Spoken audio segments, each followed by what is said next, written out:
Hear your voice in our thoughts, feel your guidance in our decisions, and carry your lessons in our hearts. We remember you asking us, in case Mom and I are not around, who will continue holding this family together? Who will step up and lead the family? Who will look after you, my daughters, in cases where you may have family wrangles? This was your greatest worry.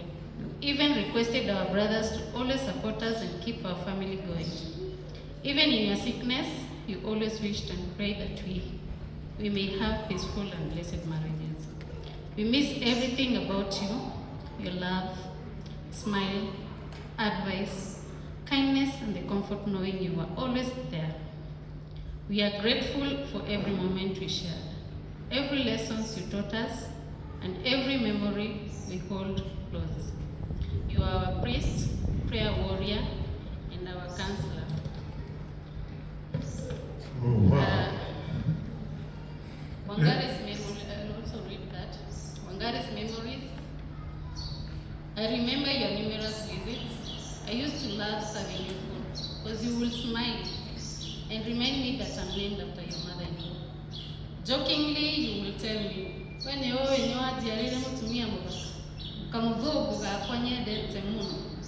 then I will tell you laughing,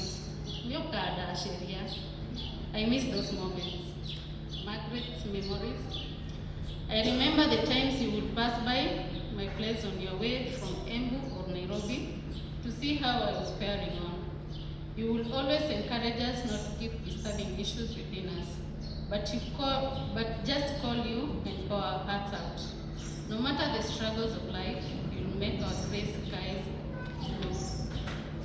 Wamboi's memories. I remember those lazy days when I was just a child, coming to your office every morning to get a pencil, rubber, and a sharpener, and you never got tired to provide for me. I grew up thinking all men are kind, loving, caring, and gentle like you. I understand the meaning of true love through your exemplary way that you loved and cared for us. I miss the days when I would choose your outfits and you would refuse and tell me, "Diwe kiraisio," laughing as tears rolled down your cheeks, saying, poine gokuhura. I will shut your door, trying to convince you to wear the outfit I had selected for you.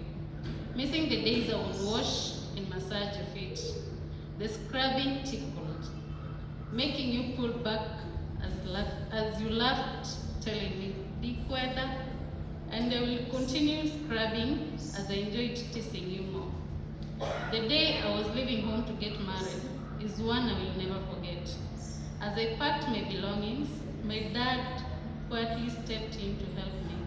At some point, he noticed that everything I owned couldn't fit in my suitcase. Without hesitation, he brought his own and gently helped me to finish packing. When it was finally time to leave, the reality of the moment sank in. My dad held on to the hanging line, trying to stay strong, but he couldn't hold back his tears. He looked at me with so much emotion, asked, "Wamboi, niuko hotana na kehiko?" That broke me, and I found myself crying too.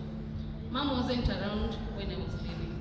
When she came, you told her I left with my belongings, but didn't want her to know that you had stepped in to help. Your legacy and the profound sense of peace, love, and unity you gave will remain in our hearts forever. An amazing person you are, and your spirit will continue to inspire those who had the privilege of knowing you. Best Daddy forever, even in death we cherish you. Continuing resting in power, Daddy, till we meet again.